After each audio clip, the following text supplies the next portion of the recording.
Let me talk about my encounter with Reinhard Bonnke.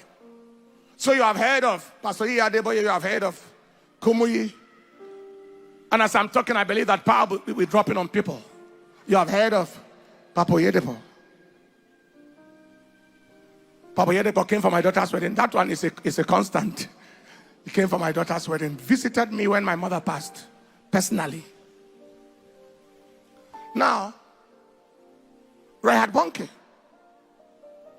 Reinhard Bonnke was coming to Makurdi for crusade. My sister here was the protocol committee chairperson for that crusade. And she said to me, Reinhard Bonnke will be coming and landing in Abuja. Can you help me pick him from the airport? I said, help? I should be thanking you for giving me such a privilege. So I organized protocol. We picked Bonnke from the airport, and then he's to pass one night in Abuja before going to Makurdi.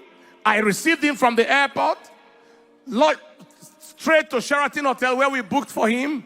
He lodged overnight. The next day, when he was going to go to Makurdi, I was meant to go with them, but I decided not to go. I gave him an offering in foreign currency, in dollars, and then gave him a wristwatch. My mentality was, this man is on time. I want to be on time. And I said, pray for me, sir. I knelt down. He laid his hands on me. And he said, Father, whatever you felt on the cross of Calvary, before you sent your son Jesus to die, give him a portion of it.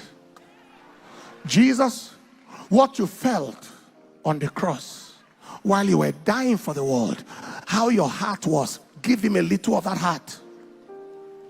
Before then, I had experienced some manifestations, but there were dimensions of manifestations I was not seeing, no matter how hard I prayed or fasted.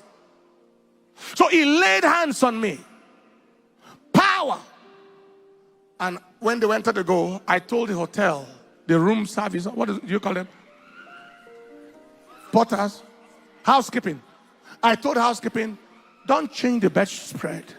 Don't go to the room. Don't clean anything. Just leave it the way it is. I dived into that bed where he lay. I was in tongues for the next 10 to 11 hours, non-stop. Shaka pakata kolaka paradas. Jaka kaka pakata kalakatash. Jakoko pakada. Father, whatever grace laid on this bed, whatever grace laid on this bed, overnight, I connect. I connect. Whatever grace. As I prayed almost 12 hours, I became dizzy, like I was falling asleep. In between that junction of sleep and awake, I had a very drastic miracle encounter. An encounter that was clear that there was a transmission of a miraculous dimension of the supernatural. I saw raw like a creative miracle. Then I got up, slept back, continued the prayer. By the time it was daybreak, and I knew I had received what I wanted, I followed them to Makurdi, joined them in the crusade. And then our relationship continued. Whenever Bonnke was coming, he knows I will wait for him at the airport, receive him. So anytime we go to Ghana today, and John Dako is in Ghana, he will wait for us at the airport till tomorrow. I said, why? He said, when Bonnke was alive, he always came to receive us at the airport. I now have to receive you.